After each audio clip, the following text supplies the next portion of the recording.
코로나19 국난극복위원회 전체 회의를 시작하도록 하겠습니다. 참석하신 여러 위원님들 먼저 오늘까지만 소개해 드리는 걸로 하고 다음부터는 소개하는 걸로 생각하도록 하겠습니다. 이낙연 위원장님 참석하셨습니다. 그리고 김주영 부위원장님 참석하셨습니다. 전혜숙 부위원장님 참석하셨습니다. 그다음에 조정식 총괄본부장님 참석하셨고요. 그리고 총괄부본부장 윤관석 본부장님 참석하셨습니다. 비상경제대책본부 본부장을 맡고 계신 김진표 본부장님 참석하셨고요. 포스트 코로나 본부 이광재 본부장님 참석하셨습니다. 그리고 방역대책본부의 국제협력TF 박정 단장님 참석하셨습니다.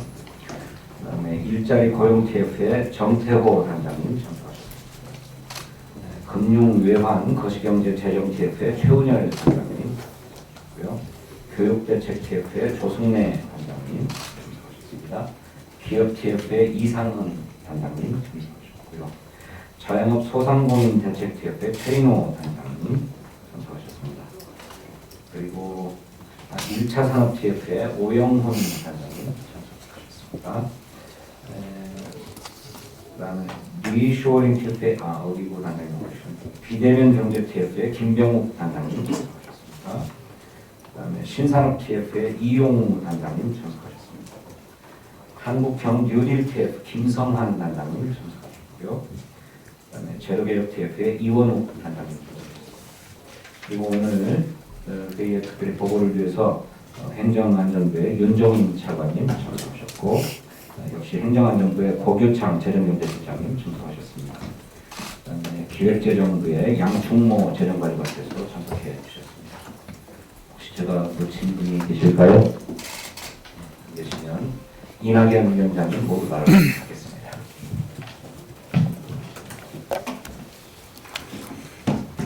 코로나19에 따른 경제 위기의 징후가 속속 나타나고 있습니다.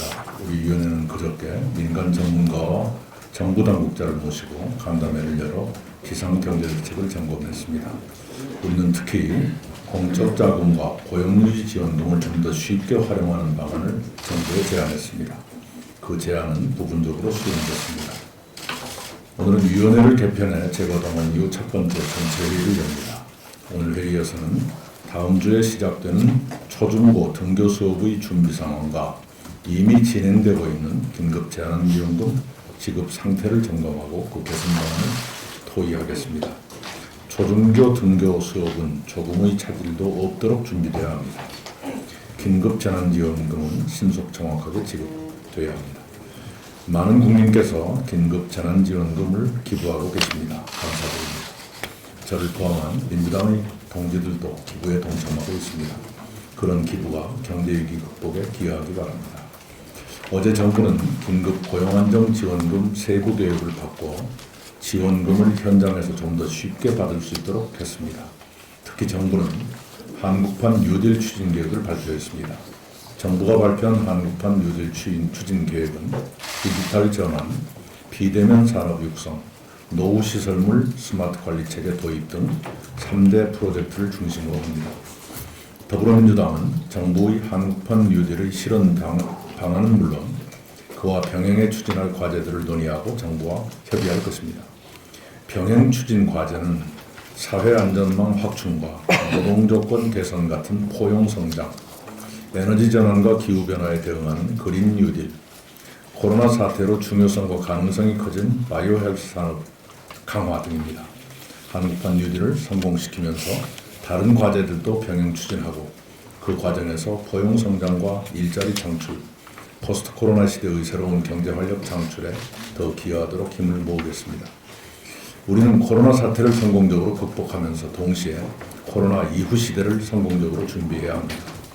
김대중 정부는 IMF 외환위기를 성공적으로 극복하면서 IT 강국과 한류를 일으키고 기초생활보장제 도입과 의료보험 통합을 성공시켰습니다. 문재인 정부는 코로나 위기 극복과 포스트 코로나 준비에 성공할 수 있습니다. 우리 위원회는 다음 주 수요일에 포스트 코로나 심포지움을 엽니다.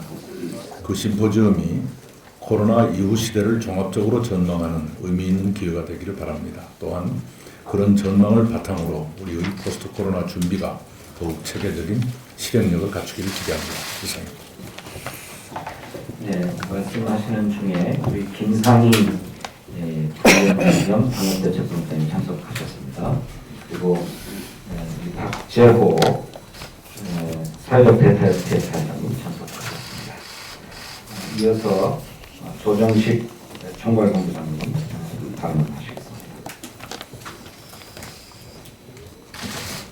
엊그제 6일부터 국민들께서 일상 속 방역 주체가 되는 생활 속 거리두기가 시작됐습니다. 생활 속 거리두기는 방역 활동과 경제 생활 간 균형과 조화를 추구하는 새로운 형태의 방역 조치로 국민 여러분의 참여와 협조가 절실하게 요청됩니다. 세계적 표준으로 평가받고 있는 K-방역의 기적이 생활 속 거리두기를 통해 더욱 든든하게 뿌리 내릴 수 있도록 국민 여러분의 전폭적인 협력을 다시 한번 당부드립니다. 더불어민주당도 코로나19 국난극복위원회를 중심으로 방역 현황을 수시로 점검함과 동시에 현장에서 나타나는 보완점들에 대한 그 방안들을 적극적으로 마련하도록 하겠습니다. 또한 경제위기 극복 해법 마련 또한 어느 때보다 절실한 시점입니다. 특히 코로나19로 인한 경제적 충격이 고용과 수출 등 실물 경제 전반으로 확산되고 있기 때문에 기존에 결정된 정책의 집행 속도를 더욱 배가하고 정책 사각지대에 대한 대책 마련도 소홀했습니다. 긴급재난지원금의 차질없는 집행과 더불어 어제 정부가 발표한 긴급고용안전지원금도 신속하게 전달되어야 할 것입니다. 이와 관련해 오늘 회의에서 긴급재난지원금 집행 관련 현황을 살펴보고 논의할 예정입니다. 또한 당정은 현장 상황을 면밀하게 점검하면서 고용 취약 계층과 영세 자영업자, 중소기업 등을 효과적으로 지원할 수 있는 추가 정책 사업을 발굴해 이를 하반기 경제정책 방향과 3차 추경에 적극 반영하도록 하겠습니다. 더불어민주당은 당면한 위기 대응을 넘어 포스트 코로나 시대의 사회 경제적 대전환을 선도하기 위한 전략 비전도 마련하도록 하겠습니다. 이와 관련해 어제 정부가 경제중대본 회의에서 디지털 경제를 중심으로 한 한국판 6일 추진 방향을 제시했습니다. 더불어민주당은 이와 함께 경제와 사회 안전망, 방역, 바이오, 에너지, 환경 등 포스트 코로나 시대에 필요한 종합적이고 거시적 과제들을 준비해 나갈 것입니다. 덧붙여 한마디 더 말씀을 드리면 많은 전문가들이 이번 2, 4분기와 3, 4분기가 경제위기 극복의 중대한 분수령이 될 것이라 전망하고 있습니다. 더불어민주당과 정부는 비상한 인식과 각오를 바탕으로 필요한 모든 수단을 총동원해 특단의 대응책을 수립하도록 하겠습니다. 초유의 위기 국면에 야당도 위기 극복에 힘을 모아주시기 바랍니다. 오늘 미래통합당 원내 지도부가 선출되는데 제20대 국회 임기 종료 전 최소한 코로나19 위기 극복과 관련된 입법만큼은 처리될 수 있도록 본회의 개회에 협조해 줄 것을 정중히 요청드립니다. 이상입니다. 네, 감사합니다. 이어서 김진표 비상경제대책본부장님 모두 발언하시겠습니다. 네. 지난 수요일 경제대책본부의 간담회에서 이낙연 위원장님께서 말씀하신 것처럼 많은 전문가들이 인류 역사를 BC와 AC, 코로나 이전과 코로나19로 나뉠 것이다 라는 말을 많이 듣습니다. 그만큼 이제 코로나19가 우리 인류에게 또 우리 경제에 주는 충격이 크고 특히 전 세계가 동시에 소비, 유통, 생산, 글로벌 밸류체인 이런 것들이 다 무너지면서 WTO는 세계 기록이 최대로 마이너스 32%까지 줄어들 거다라는 전망을 내놓고 있어서 우리 정부는 그동안 5차례에 걸친 비상경제회의를 통해서 고용 유지를 최대 주안점을 두고 가장 취약계층인 1200만 소상공인 자영업자, 영세 중소기업들이 사업장을 유지하고 고용을 유지할 수 있도록 지원을 해서 지금 이분들에게서 특별한 연체율 증가라든가 징용불량자 증가가 이어지지 않고 있다는 것은 정부가 잘 대처하고 있다고 생각합니다. 또 어제 그동안 논의되어 왔던 고용보험 지원 대상이 아니면서도 휴업으로 어려움을 겪고 있는 특수고용 노동자, 프리랜서, 무급휴직자, 이런 영세 자영업자 약 93만 명에게 월 50만 원씩 3개월분을 지급하는 것으로 결정이 되었는데 적절한 조치라고 생각합니다. 지금 정부 여당이 주도해서 전 국민에게 긴급 재난지원금 지급이 시작되고 오늘 그 실태를 행안부로부터 보고받고 토론을 하도록 되어 있습니다만 가장 중요한 것은 그 국민들에게 지급되는 속도인 것 같습니다. 긴급재난지원금 신청이 11일부터 시작되는데 사실은 지방공무원들이 기초단체 지원금, 광역지원금, 또 정부 중앙정부가 주는 지원금 이 세 개가 함께 겹치면서 엄청난 업무에 그 경무에 시달리고 있다는 이야기를 듣고 있습니다. 하지만 이것이 우리 국민들이 경제 위기를 극복하는 데 가장 중요한 그런 수단이기 때문에 조금만 더 참고 견디면서 특히 지자체장이나 지방의원들이 인력 충원이나 보충 등을 통해서 차질 없이 국민들에게 지급될 수 있도록 해주시면 고맙겠습니다. 지금 위원장님께서도 말씀 있으셨지만 우리는 이 과정에서도 우리 국민들의 높은 시민의식을 경험했습니다. 많은 지자체 공직자들, 지방의원들, 중소기업 중앙회, 농협임직원들 그리고 중규모의 음식점을 자영업자들까지 넉넉하지도 않은데도 다른 사람들을 생각해서 긴급재난지원금의 자발적 기부운동이 이어지고 있고 우리 당에서도 의원들이 4, 5월 세비의 절반을 기부하는 쪽으로 동참운동이 벌어지고 있는데 이러한 그 위기가 있을 때마다 어려운 사람들을 돕기 위해서 이런 뜻이 모이는 것이 우리의 높은 시민의식이 우리가 코로나 방역도 잘 극복할 수 있었던 그 저변의 힘이 아니었나 하는 생각이 들어서 정말 국민들께 감사한 마음입니다. 그리고 끝으로 지난 비상경제대책회의 간담회에서 논의된 내용을 간단하게 보고를 드리겠습니다. 먼저 이제 코로나19 위기에 대처하는 여러 가지 국가 경영의 시스템을 재설계하고 또 제도를 만드는 과정에서 경제 산업 분야 전체의 디지털화를 신속히 앞당기기 위해서 5G, AI, IT 등 디지털 경제, 바이오 헬스 분야 또 비대면 경제 분야에 대한 국회 차원의 규제 혁신과 정책 지원이 필요하다. 그리고 현재 투자처를 찾지 못하고 있는 국제금융 자본들이 우리가 방역을 K방역으로 세계를 선도해서 모범적으로 극복하면서 번 시간 금년 연말까지 한 7개월 동안에 우리 좋은 기업들에게 적극적으로 투자될 수 있도록 하는 적극적인 투자 유치 정책으로 온라인 IR이 지난달 말부터 해서 5월 29일까지 중소벤처기업부와 한국벤처투자 주식회사가 주관사로 해서 운영되고 있습니다. 그런데 이런 투자가 실제로 실현되려면 역시 국회 차원의 신속한 규제 개혁이 필요해서 야당과 함께 이 문제를 오늘 양당의 원내대표가 이제 야당이 선출되면 가장 시급하게 이 문제부터 논의해야 되리라고 생각합니다. 그리고 지난번 논의에서 유니콘 기업을 육성하는 K-유니콘 전략과 관련해서 창업 단계에는 많은 지원 제도가 있어서 세계 어느 나라보다도 잘 지원이 되고 있는데 문제는 이게 스케일업을 하는 단계에서 위기가 왔을 때 그것을 M&A를 통해서 극복하는 시스템이 미흡하다는 지적이 있었습니다.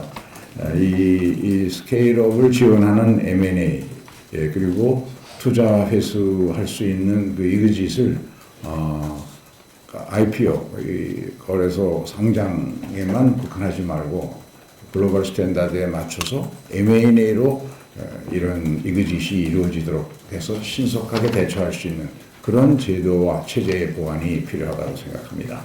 이상입니다. 네, 이어서 김상희 부위원장님, 방역대책 기본자원이 인사하겠습니다. 네, 한국 연휴가 지나고 생활 속 거리두기 8일째입니다. 굉장히 조심스럽고 긴장된 상황 속에서 우려할 만한 상황이 벌어져서 정말 안타깝게 생각합니다. 오늘 확진자가 12명이 발생을 했고요. 검역이 3명, 그리고 시도 해외 유입이 8명입니다. 그런데 여기서 지역사회 1명이 이제 확진자로 발표가 됐고, 이 사람이 용인 확진자의 접촉자입니다. 그리고 방금 다시 또 당국에서 발표에 의하면 또 이 관련된 접촉자가 추가로 1명 더 확진이 되었습니다. 상당히 우려되는 상황입니다.